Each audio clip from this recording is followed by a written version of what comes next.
আলাইকুম শিক্ষার্থী বন্ধুরা, কেমন আছো তোমরা? আশা করি অনেক ভালো আছো। আমিও ভালো আছি।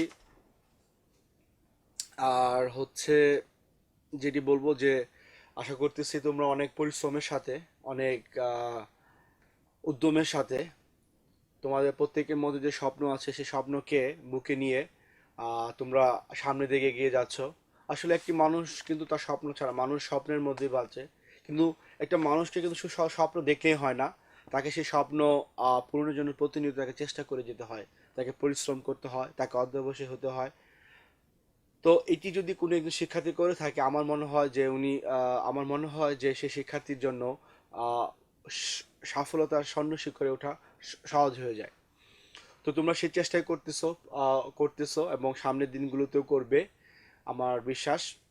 এবং আমি বিগত ক্লাসগুলোতে তোমাদের যেভাবে টিপ দিয়েছি, যেভাবে দিক নির্দেশনা দিয়েছি, যেভাবে তোমাদের সাথে আলোচনা করেছি, তোমরা যদি বাসায় সেভাবে অনুশীলন করো এবং এটি যদি নিয়মিত তোমাদের পড়ার মধ্যে থাকো, তোমরা অবশ্যই তোমরা এই বিষয়টিতে আমাদের সামনে তোমাদের যে পরীক্ষা আছে, জুনিয়র স্কুল সার্টিফিকেট, অবশ্যই তোমরা ভালো ফলাফল করতে সক্ষম হবে।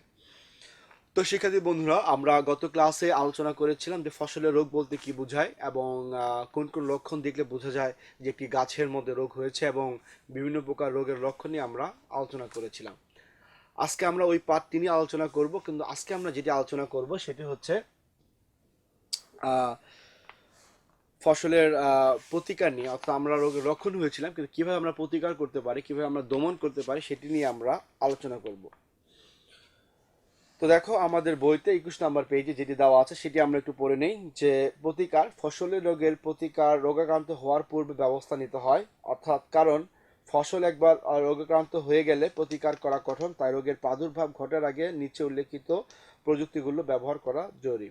তো এটি কিন্তু শিক্ষার্থী বন্ধু খুবই গুরুত্বপূর্ণ উদ্ভিদের ক্ষেত্রে। দেখো যে ফসলের রোগের প্রতিকার রোগাক্রান্ত হওয়ার পূর্বে ব্যবস্থা নিতে হয়। অর্থাৎ একটি গাছে যেন কোনোভাবে রোগ সৃষ্টি না হতে পারে, জীবাণু যেন আক্রমণ করতে না পারে, জীবাণু দ্বারা গাছ যেন আক্রান্ত না হয়, সেটি যদি করা যায়, that is the most effective way, most best way. অর্থাৎ সবচেয়ে উত্তম ব্যবস্থা হচ্ছে সেটি, শিক্ষার্থী বন্ধুরা। তো এটি যদি করা যায়, যেটি আমি একটু তোমাদের ধারণা দিয়েছিলাম, আলুর যখন ধপসা রোগের কথা আলোচনা করেছিলাম, যে আলুর ক্ষেত্রে যেটি করে থাকে কৃষি সম্প্রসারণ দপ্তরের কর্মকর্তারা, যে তারা আগে থেকে আবহাওয়া সম্পর্কে, অর্থাৎ যেটি এই রোগটির সাথে আবহাওয়ার একটি ঘনিষ্ঠ সম্পর্ক রয়েছে, যোগসূত্র রয়েছে, এই জন্য আগে থেকেই তারা পূর্বাভাস দিয়ে থাকে যে এবছর প্রাদুর্ভাব হতে পারে কি পারে না আলুর ধপসা রোগের, আলুর এই মোরগ রোগের। তো তারা সেই অনুযায়ী এইভাবে কৃষকদেরকে পরামর্শ দিয়ে থাকেন, এবং কৃষকরা সেই অনুযায়ী কাজ করে, যার ফলে দেখা যায় অনেক ক্ষেত্রেই আহ, রোগের প্রাদুর্ভাব এড়িয়ে যাওয়া সম্ভব হয়ে যায়। কারণ উদ্ভিদের ক্ষেত্রে দেখা যায় যদি রোগ জীবাণু দ্বারা আক্রান্ত হয়ে থাকে, তবে এটি বেশ কঠিন হয়ে পড়ে সে রোগকে দমন করার জন্য। তো দেখো, আমাদের যদি কোনো রোগ জীবাণু দ্বারা যেন উদ্ভিদ আক্রান্ত না হয়, তার জন্য বিশেষ কিছু বা কিছু সাধারণ নিয়ম অনুসরণ করতে হয়। যদি এটি অনুসরণ করা হয়, তাহলে সেটি দমন ব্যবস্থা করা খুব সহজ হয়ে যায়। তো সেগুলো আমরা একটু আলোচনা করব। প্রথমে আছে যে জীবাণুমুক্ত বীজ ব্যবহার করা। যে বীজের মাধ্যমে অনেক রোগ ছড়ায়, তাই কৃষককে নিরোগ বীজ সংগ্রহ করতে হবে বা বীজ শোধন করতে হবে। অর্থাৎ প্রতিকারের প্রথমটাই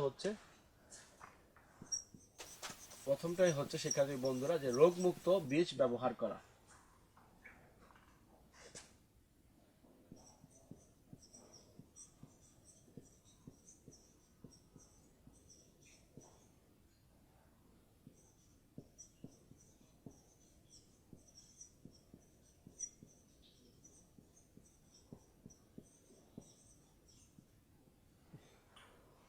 অর্থাৎ একটি বীজ থেকেই কিন্তু একটি নতুন চারা গাছের জন্ম হয়। অর্থাৎ যেই বীজটা তুমি বপন করতে যাচ্ছ বা কৃষক বপন করতে যাচ্ছেন, সেটি যদি জীবাণুমুক্ত হয়ে থাকে, তবে এটি আশা করা যায় এটি থেকে একটি রোগমুক্ত চারা গাছ আমরা পেয়ে থাকব।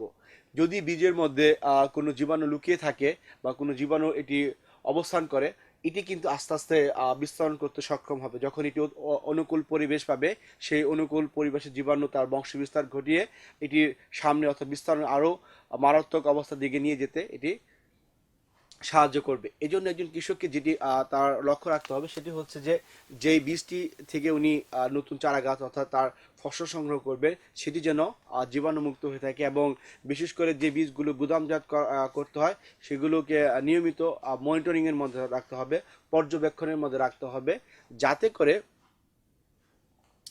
যাতে করে এই জীবাণু বীজের মধ্যে না থাকতে পারে। এবং সেক্ষেত্রে আমাদের দেশীয় অনেক প্রযুক্তি আছে, যে বিভিন্ন রকমের পাতা আছে, যা বিশেষ করে আমি ধান বীজের কথা বলি, ধান বীজের ক্ষেত্রে দেখা যাচ্ছে নিম পাতা, বিষ কাঁঠাল, এরকম বিভিন্ন পাতা দিয়ে রাখেন কৃষকেরা, যাতে করে পোকামাকড় বা কোনো জীবাণু, ক্ষতিকর জীবাণু এটিতে আক্রমণ করতে না পারে বা অবস্থান করতে না পারে। আবার অনেক ক্ষেত্রে দেখা গেছে যে বীজ লাগানোর আগে বীজটাকে একটু শোধন করে নেয়, যাতে করে যদি জীবাণু থেকেও যায় সেটি যেন মারা যায় বা সেটি যেন আর পরবর্তী অর্থাৎ বিস্তরণ ঘটাতে সক্ষম না হয়। তো এটি হলো একটি, যে জীবাণুমুক্ত আমাদের বীজ ব্যবহার করতে হবে। তারপর এবং বিশেষ করে কৃষকরা যদি তাদের গুদামে যদি গুদামজাত যে বীজটি থাকে সেটিতে হয়তো বা উনি ভালোভাবে পর্যবেক্ষণ করতে পারেন, বা উনি জানেন যে আহ, বীজের কি অবস্থা।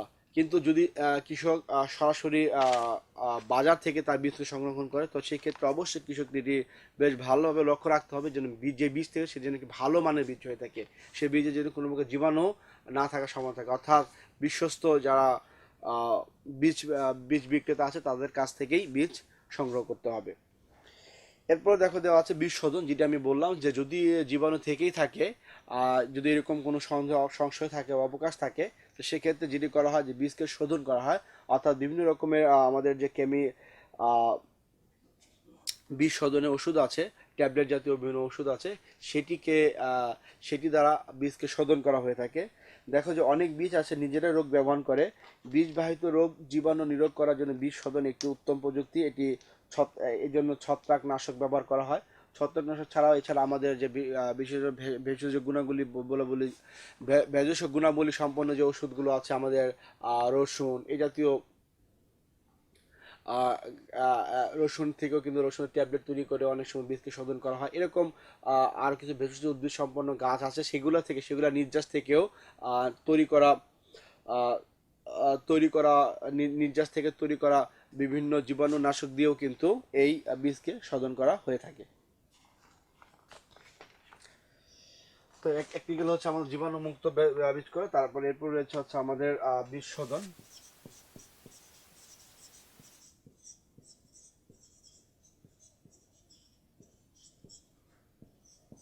এরপর শিক্ষার্থী বন্ধুরা দেখো 3 নাম্বার আমাদের যেটি বই দেওয়া আছে, পেজটা হচ্ছে আমাদের 22 নাম্বার, সেটিতে যেটি দেওয়া আছে সেটি হচ্ছে আমাদের পরিষ্কার পরিচ্ছন্ন ফসল। এটিও একটি গুরুত্বপূর্ণ, অর্থাৎ একটি কৃষক যখন উনি ওনার ফসলকে আবাদ করবেন, যেটি লক্ষ্য রাখতে হবে সেটি হচ্ছে যে পুরো ব্যবস্থাপনাটা যেন পরিষ্কার পরিচ্ছন্ন হয়ে থাকে। যখনই কোনো একটি নোংরা পরিবেশ অথবা অপরিচ্ছন্ন পরিবেশ থাকবে, সেখানে হয়তো আগাছা জন্মাতে হতে পারে, এবং সেই আগাছা দেখা গেছে জীবাণুর আশ্রয়স্থল হিসাবে কাজ করতে পারে।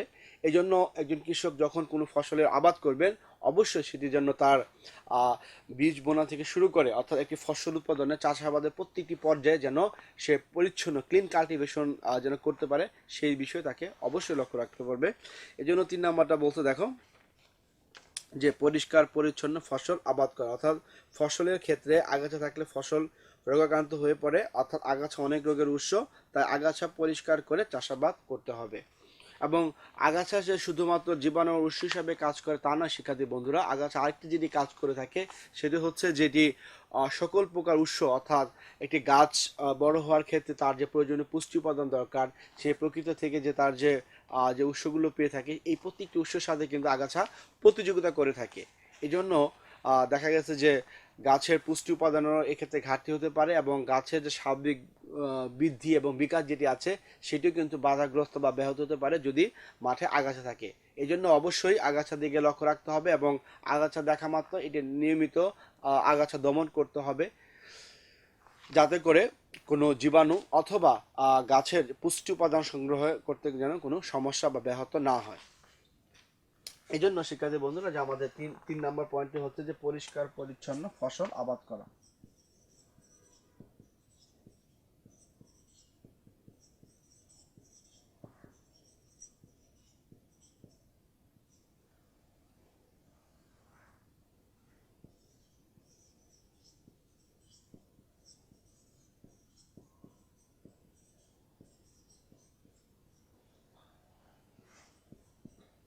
তো পরিষ্কার পরিচ্ছন্ন আরেকটা জিনিস লক্ষ্য রাখতে হবে যে আমাদের কৃষিকাজে যে আমরা বিভিন্ন যন্ত্রপাতি ইউজ করি, সেটা কোদাল হতে পারে, সেটা নিড়ানি হতে পারে, খুরপি হতে পারে, এই ধরনের বা কাস্তে হতে পারে, এটিও কিন্তু শিক্ষার্থী বন্ধুরা ব্যবহারের সময় আমাদের শোধন করে নেওয়া উচিত জীবাণুনাশক উপাদান দিয়ে। এতে করে যেটি হবে যে অনেক সময় কিন্তু অনেক জীবাণু বা অনেক রোগের আক্রমণ হয়ে থাকে শুধুমাত্র হচ্ছে যে অপরিচ্ছন্ন কৃষি যন্ত্রপাতি ব্যবহার করার ফলে।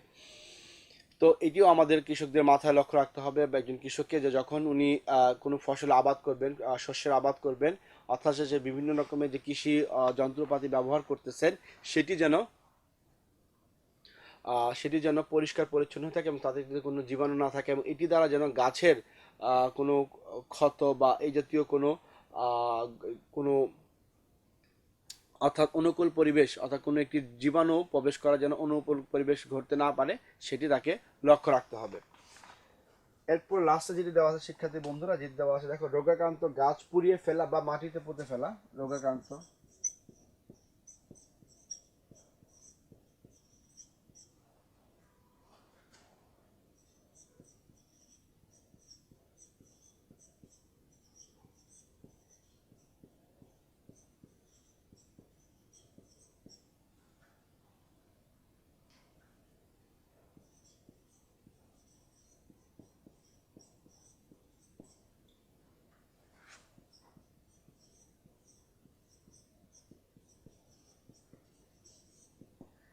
এটি হচ্ছে যে যদি কোনো গাছ রোগাক্রান্ত হয়ে থাকে তখন সেক্ষেত্রে আমরা কি করতে পারি সে সম্পর্কে দেখা হচ্ছে। দেখো যে এক গাছ রোগাক্রান্ত হলে অন্য গাছও রোগাক্রান্ত ছড়িয়ে পড়তে পারে, ছড়িয়ে পড়ে। সেটি হচ্ছে যে জীবাণু দেখা গেছে সে বাতাসের মাধ্যমে ভেসে বেরিয়ে এক জায়গা থেকে আরেক জায়গায় স্থানান্তরিত হয়।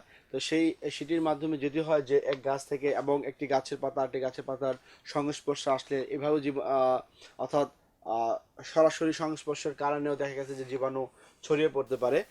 তো এইসব ক্ষেত্রে যেটি হয় যে যদি এইভাবে যদি ছড়িয়ে পড়ে তো খুব কম সময়ের মধ্যে দেখা গেছে যে পুরো ক্ষেত যেটি আছে, যে আমি আমার শস্য আবাদ করতেছি, তো রোগটি কিন্তু খুব দ্রুত সময় ছড়িয়ে পড়তে পারে, সংক্রমণ হতে পারে পুরো ফসলের মাঠ জুড়ে।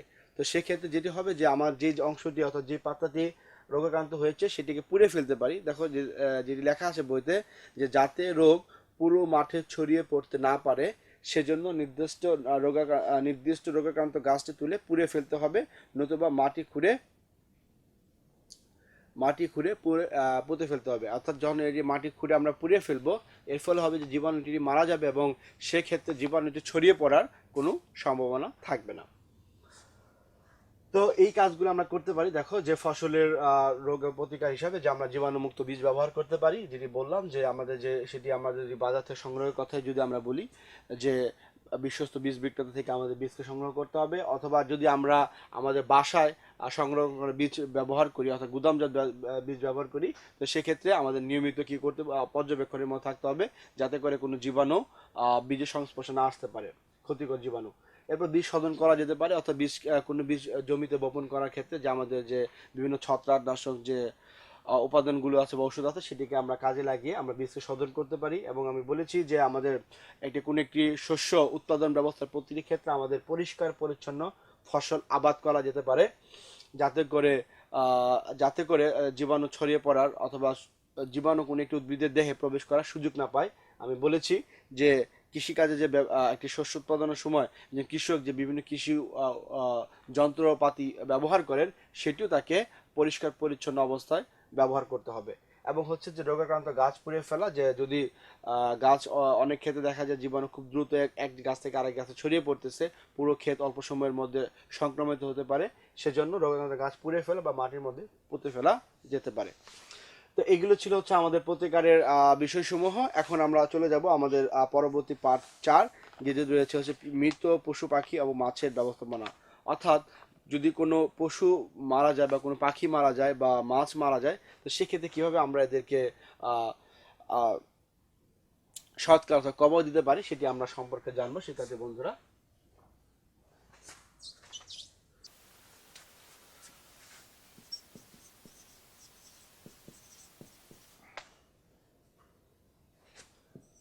যে মৃত পশু পাখিকে আমরা কিভাবে ব্যবস্থাপনা করতে পারি, কিভাবে আমরা এইগুলোকে মাটিতে সৎকার করতে পারি সে সম্পর্কে আমরা এখন জানবো।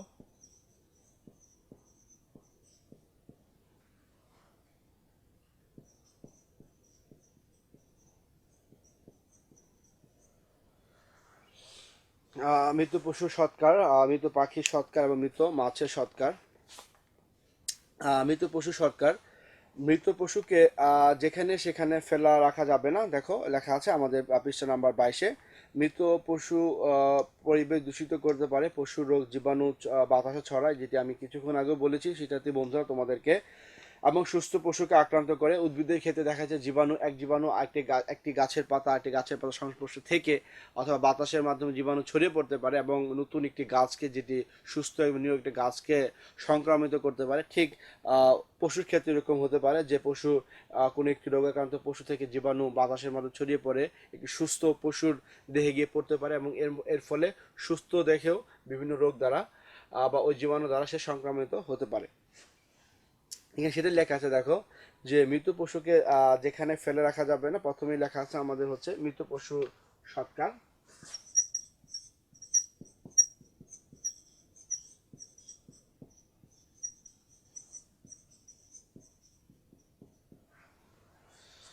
যে মৃত পশুকে যেখানে সেখানে ফেলে রাখা যাবে না। মৃত পশু পরিবেশ দূষিত করে, পশুর রোগ জীবাণু বাতাসে ছড়ায় এবং সুস্থ পশুকে আক্রান্ত করে। তাই মৃত্যুর পর অতি দ্রুত পশু সৎকারের ব্যবস্থা করতে হবে। খামার এবং বসতবাড়ি থেকে দূরে মৃত পশুকে সৎকার করতে হবে। সাধারণত দূরে এই জন্য করা হয় যাতে করে কোনো সম্ভাবনা না থাকে, অর্থাৎ কোনো একটি জীবাণু যাতে ছড়িয়ে পড়তে না পারে, সেটির জন্য একটু দূরে এটি সৎকার করতে হবে। এবং মৃত পশুকে উচ্চ স্থানে, অর্থাৎ এক থেকে 1.2 মিটার অর্থাৎ 4 ফুট গভীরে গর্ত করে মাটি চাপা দিতে হবে, অর্থাৎ গর্ত করে সেখানে মৃত পশুটিকে রেখে তারপর আবার মাটি দ্বারা আমরা ভরাট করে দেব। মাটি চাপা দেওয়ার সময় গর্তের উপরের স্তরে চুন বা ডিডিটি ছড়িয়ে দিতে হবে এবং এর উপর মাটি ছড়িয়ে দিতে হবে। অর্থাৎ এটি হচ্ছে চুন অথবা ডিডি এই কারণে ছড়িয়ে দেওয়া যায় শিক্ষার্থী বন্ধুরা, যাতে করে এটি মাটির সাথে খুব সহজে মিশে যেতে এটি সাহায্য করে। কারণ যেহেতু যত দ্রুত এটি মাটির সাথে মিশে যাবে তত এটি আমাদের জন্য উপকার হবে, তত জীবাণু ছড়িয়ে পড়ার সম্ভাবনা কম হবে। এবং এখান থেকে তোমরা জানো যে কি মৃত পশু বা পাখি যখন হয় তার থেকে কিন্তু উৎকট গন্ধ, দুর্গন্ধ বের হয়, সেটিরও কিন্তু সম্ভাবনা কমে যাবে। এর উপর মাটি ছড়িয়ে দিতে হবে।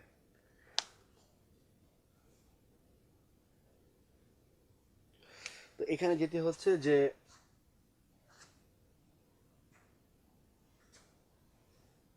যদি আমরা লিখি যে মেনলি হচ্ছে যে আমাদের দ্রুত পশু সৎকারের ব্যবস্থা করতে হবে। দ্রুত, দেখো লেখা আছে দ্রুত পশুর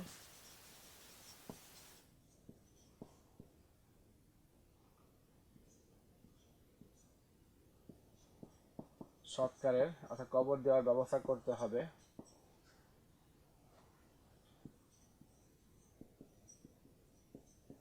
এরপর যেটি লেখা আছে যে বসত বাড়ি থেকে দূরে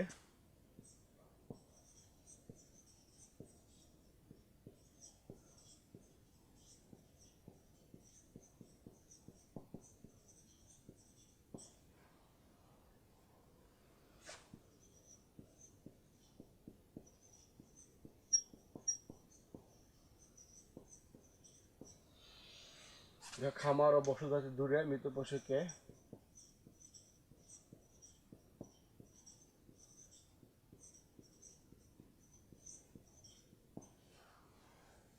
সৎকার করতে হবে। আর আরেকটি যেটি হচ্ছে যে 4 ফুট গভীরে গর্ত করে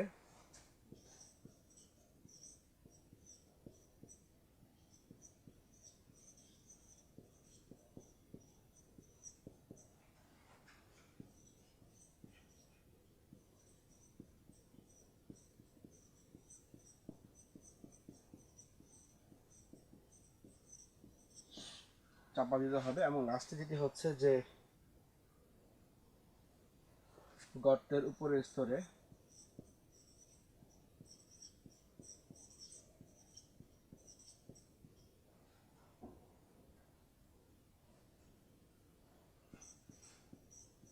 এটি একটু মনে রাখতে হবে শিক্ষার্থী বন্ধুরা, চুন অথবা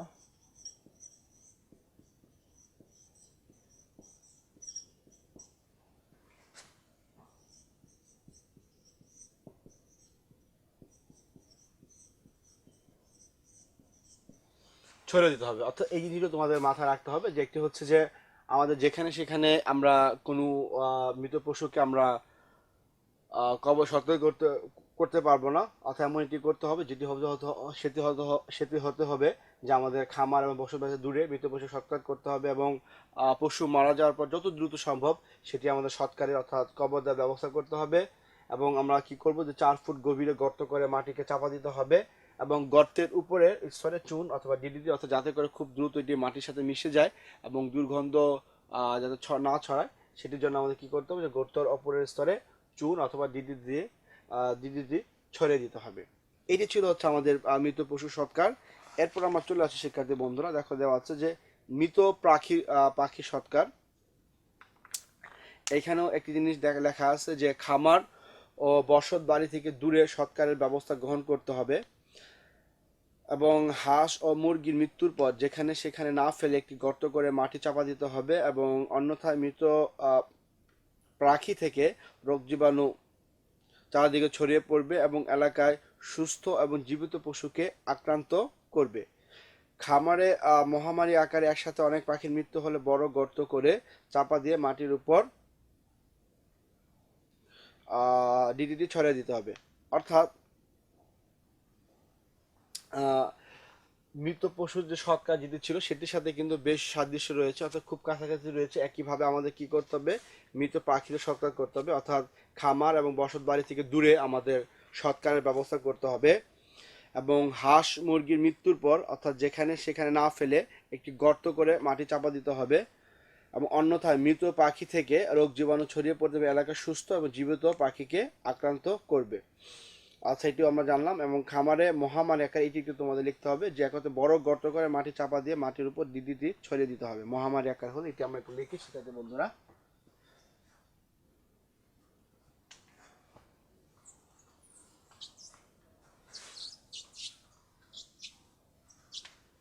যে আমরা দেখলাম যে মৃত পশু এবং মৃত পাখির এটির যে ব্যবস্থাপনা, এটির যে সৎকারের যে ব্যবস্থা একই রকম অনেকটা।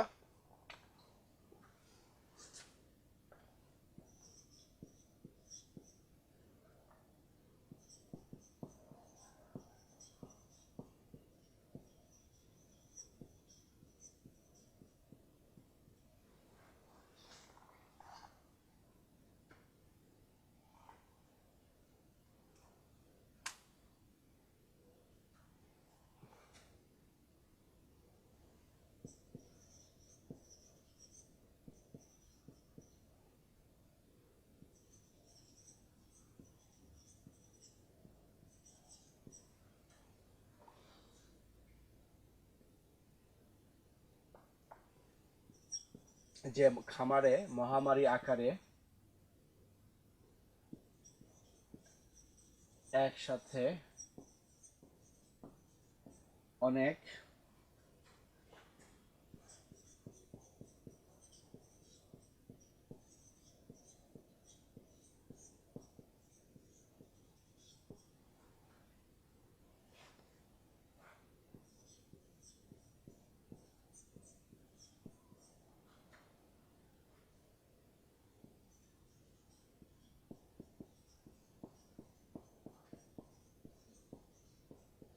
বড় গর্তে মাটি চাপা দিয়ে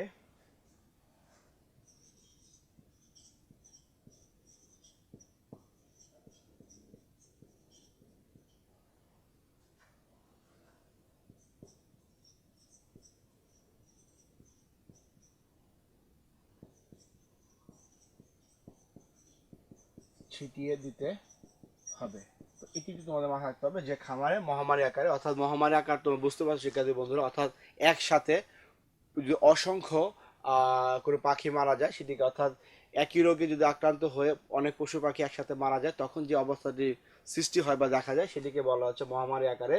তো দেখো যে খামার যদি মহামারী আকারে একসাথে অনেক পাখি, এটা অনেক ক্ষেত্রে পাখির ক্ষেত্রে দেখা যায়, হয়ে থাকে প্রায় ক্ষেত্রে, তখন দেখা যায় মহামারী আকারে একসাথে অনেক পাখির মৃত্যু হয়, সেটা অনেক বড় গর্ত করে মাটি চাপা দিয়ে মাটির উপরে পশু সৎকারের মতো ডিডিটি ছিটিয়ে দিতে হবে। এরপর আমাদের যেটি আছে সেটা হচ্ছে যে মৃত মাছের সৎকার, অর্থাৎ পুকুরে একটি যদি মাছ, যারা মাছ চাষ করে মৎস্য চাষিরা, তো তাদের যদি কোনো কারণে মাছ মারা যায় তো সেক্ষেত্রে কি করবে দেখো, কি কর্তব্য আছে বা কি করণীয় আছে সেটি আমরা একটু পড়ি। যে অনেক সময় চিকিৎসা করেও রোগাক্রান্ত মাছ নিরোগ করা যায় না, বিপুল হারে মাছ মরতে শুরু করে, যেটি মাছের মরক বা যা বলা মহামারী আকার চলে আসে। অতঃপর পচে দুর্গন্ধ ছড়ায় এবং পরিবেশ দূষিত হয়। এমত অবস্থায় নির্মুক্ত ব্যবস্থা গ্রহণ করতে হবে। এক, জাল দিয়ে মৃত মাছগুলিকে সংগ্রহ করতে হবে। দুই, পুকুর থেকে অনেক দূরে যেখানে বৃষ্টির পানি গড়িয়ে পুকুরে প্রবেশ না করবে সেখানে 3 ফুট গভীর এবং মাছের সংখ্যা অনুযায়ী প্রশস্ত গর্ত করতে হবে। গর্তে মাছ নিক্ষেপ করে এর উপর ব্লিচিং পাউডার ছিটাতে হবে, যেটি আমরা এর আগে পাখি বা পশুর ক্ষেত্রে আমরা যেটি করেছিলাম যে আমরা ডিডিটি বা চুন ব্যবহার করেছি, কিন্তু গর্তে মৃত মাছের ক্ষেত্রে যেটি হচ্ছে যে ব্লিচিং পাউডার ছিটিয়ে দিতে হবে এবং অতএব মাটি চাপা দিয়ে গর্ত ভরাট করতে হবে। এটি কিন্তু একটু শেখাতে বন্ধুরা আমাদের লিখতে হবে যে যেটি হচ্ছে যে মৃত মাছের সৎকার।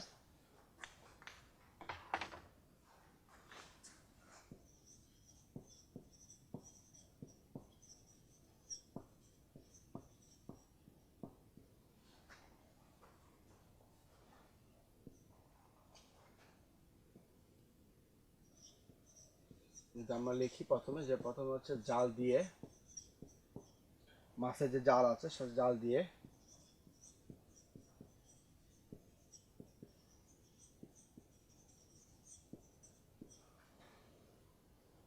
মৃত মাছগুলোকে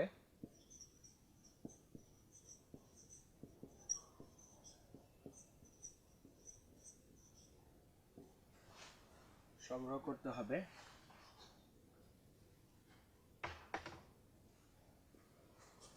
এরপরে যেটি আছে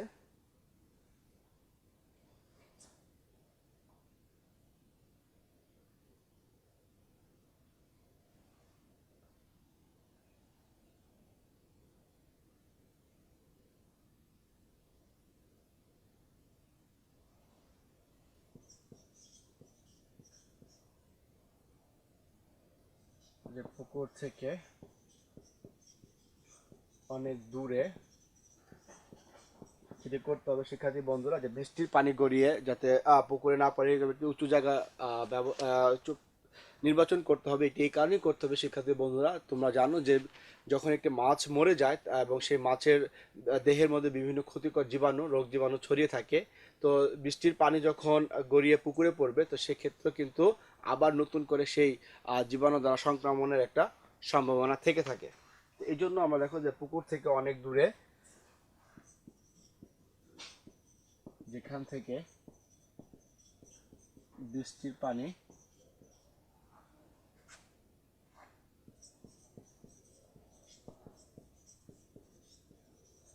প্রবেশ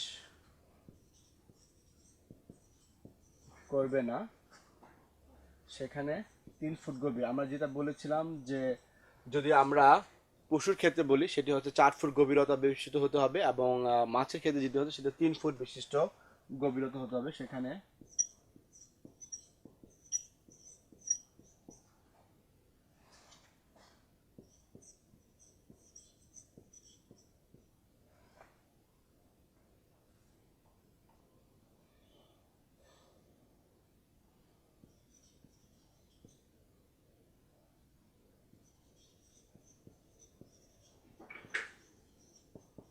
এবং মাছের সংখ্যা অনুযায়ী প্রশস্ত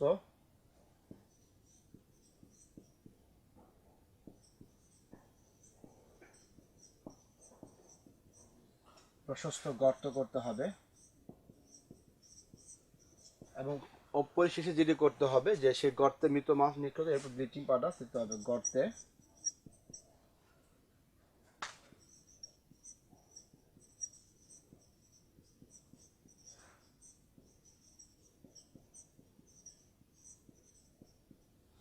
মৃত মাছ নিক্ষেপ করে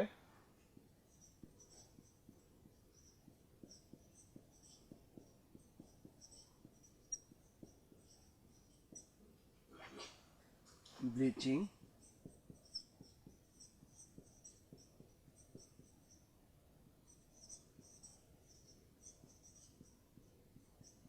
তো সেক্ষেত্রে বন্ধুরা দেখো যে ব্লিচিং পাউডার ছিটিয়ে দিতে হবে, যে লাস্টে লাইন যে গর্তে মৃত মাছ নিক্ষেপ করে এরপর ব্লিচিং পাউডার ছিটিয়ে দিতে হবে। তো এই ছিল হচ্ছে আমাদের একদম শেষের আলোচনা যে আমরা মৃত মাছের ক্ষেত্রে অর্থাৎ মৃত মাছের ক্ষেত্রে কীভাবে সৎকার করতে পারি। এক্ষেত্রে যে সবার আগে যে জিনিসটা আমাদের লক্ষ্য রাখতে হবে যে মাছ কিন্তু খুব দ্রুত পচে যায় এবং সেখান থেকে খুবই উৎকট গন্ধ বের হয়। তো যাতে করে মাছে পচন না ধরে বা পচার আগেই আমাদের খুব দ্রুত মাছকে সংগ্রহ করতে হবে, কি দিয়ে, জাল দিয়ে আমাদের মৃত মাছ সংগ্রহ করে এমন একটি জায়গা আমাদেরকে নির্বাচন করতে হবে যেখানে আমাদের বৃষ্টির পানি এরকম প্রবেশ করতে না পারে, অর্থাৎ বৃষ্টির পানি থেকে, অর্থাৎ যে জায়গায় আমরা মাছ করলাম সেখান থেকে যদি আবার বৃষ্টির পানির মাধ্যমে সেই জীবাণুগুলো যদি আবার পুকুরের মধ্যে এসে পড়ে, তাহলে কিন্তু মাছের সৎকার করার যে উদ্দেশ্য সেটি কিন্তু আর থাকবে না।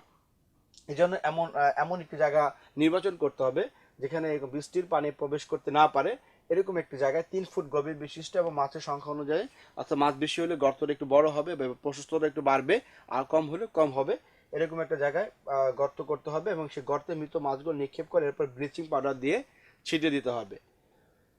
তো যেটি আমাদের পশু, আমরা যে পাখির ক্ষেত্রে বা ইয়ের ক্ষেত্রে, মৃত পশুর ক্ষেত্রে যেটি আলোচনার সময় আমরা দেখেছিলাম যে ক্ষেত্রে ডিডিটি বা হচ্ছে চুন দিয়ে ছিটিয়ে দিতে হয়, কিন্তু মৃত মাছের ক্ষেত্রে যেটি দেওয়া আছে সেটি হচ্ছে যে এটি হচ্ছে ব্লিচিং পাউডার ছিটিয়ে দিতে হবে।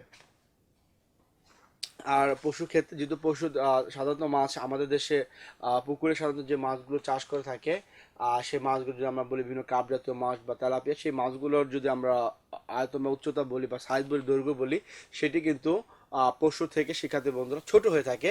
এই জন্য তাদের ক্ষেত্রে যেটি একটু লক্ষ্য রাখতে হবে, যেটি 3 ফুট বিশিষ্ট যেটি গর্ত করতে হয় যে মাছের ক্ষেত্রে, পশু পশুর সৎকার, অর্থাৎ কোনো একটি ছাগল অথবা কোনো একটি গরুর যদি আমরা সৎকার করতে চাই, তো সেক্ষেত্রে গর্তর যে গভীরতা সেটি আর একটু বড় হবে, সেটির ক্ষেত্রে এটা হচ্ছে 4 ফুট।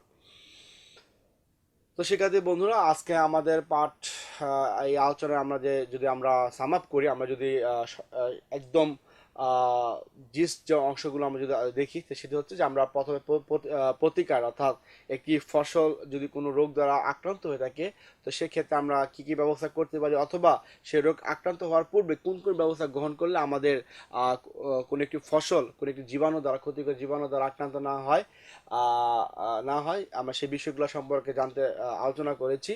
যে আমরা বলেছি যে আমরা বীজ মুক্ত, জীবাণু মুক্ত বীজ ব্যবহার করা, এবং বীজ বপনের আগে বীজকে আমরা শোধন করতে পারি, এবং আমাদের পুরা যে চাষাবাদ যে পদ্ধতি সেটি আমরা সবসময় পরিষ্কার পরিচ্ছন্নতা অবলম্বন করতে পারি, এবং বলেছি যদি রোগাক্রান্ত পাতা বা স্টেম দেখা যায় বা গাছ দেখা যায়, সেটিকে আমরা পুড়ে ফেলতে পারি অথবা মাটির মধ্যে পুঁতে রাখতে পারি। এবং এরপর আমরা আলোচনা করলাম যে আমাদের যে মৃত পশু পাখির ক্ষেত্রে কীভাবে আমাদের ব্যবস্থাপনা হয়ে থাকে, কীভাবে আমরা সৎকার করতে পারি। যে মৃত, আমরা প্রথমে আলোচনা করেছি মৃত পশু, তারপর আমরা করেছি মৃত মাছ এবং মৃত পাখি, এবং সবার শেষে আমরা করেছি মৃত মাছ, এবং তিনটির ব্যবস্থাপনা অলমোস্ট একই রকম ব্যবস্থাপনা হয়ে থাকে। যেটি সবচেয়ে বেশি আমাদের খেয়াল রাখতে হবে যে এটি যে কোনো গন্ধ যাতে চারপাশে ছড়িয়ে না পড়তে পারে, দুর্গন্ধ, এটি আমাদের লক্ষ্য রাখতে হবে। আর আরেকটি বিষয় যেটি লক্ষ্য রাখতে হবে সেটি হবে যে জীবাণু যাতে ছড়িয়ে পড়তে না পারে। জীবাণু যদি কোনো কারণে ছড়িয়ে পড়ে, তো সেখান থেকে আবার নতুন করে সংক্রমণের সম্ভাবনা থাকে। এই জন্য অতি দ্রুত আমাদের একটি নির্দিষ্ট জায়গায়, উঁচু জায়গায় আমাদেরকে এই মৃত পশুগুলো, মৃত পাখিগুলো বা মৃত যে মাছগুলো আছে সেটি আমাদেরকে সৎকার করতে হবে, এবং যাতে কোনো কারণে দুর্গন্ধ বা জীবাণু ছড়িয়ে পড়তে না পারে। তো এই ছিল শিক্ষার্থী বন্ধু আজকে আমাদের আলোচনার বিষয়বস্তু, পার্ট 3 এবং পার্ট 4, দুটি পার্ট আমরা শেষ করলাম, এবং আশা করি আমরা আগামী যে আমাদের ক্লাস রয়েছে সেটিতে আমাদের আরেকটি গুরুত্বপূর্ণ যে আলোচনা, যে মাঠ ফসলের বহুমুখীকরণ পার্ট 5 রয়েছে, সেটি আমরা আলোচনা করব। এবং পার্ট 3 এবং পার্ট 4 যে বিষয়টা আলোচনা করেছি, এটি যে আমরা আলোচনা করার সময় আমি যে জায়গাগুলো আমি তোমাদের বোর্ডে লিখে দিয়েছি, আশা করি তুমি সেই খাতে তোমরা নোট করে রেখেছো, এবং বাসায় সেই অনুযায়ী তোমরা অনুশীলন করবে, এবং খুব ভালোভাবে তোমরা প্রত্যেকটি বিষয় বুঝতে সক্ষম হবে, এবং বেশ উদ্যমের সাথে বেশ ভালোভাবে বোঝার মধ্যে দিয়ে পরিশ্রমের মাধ্যমে তোমরা সামনের দিকে এগিয়ে যেতে সক্ষম হবে, সে আশাবাদ ব্যক্ত করে আজকে আমি এখানে শেষ করছি। আসসালামু আলাইকুম।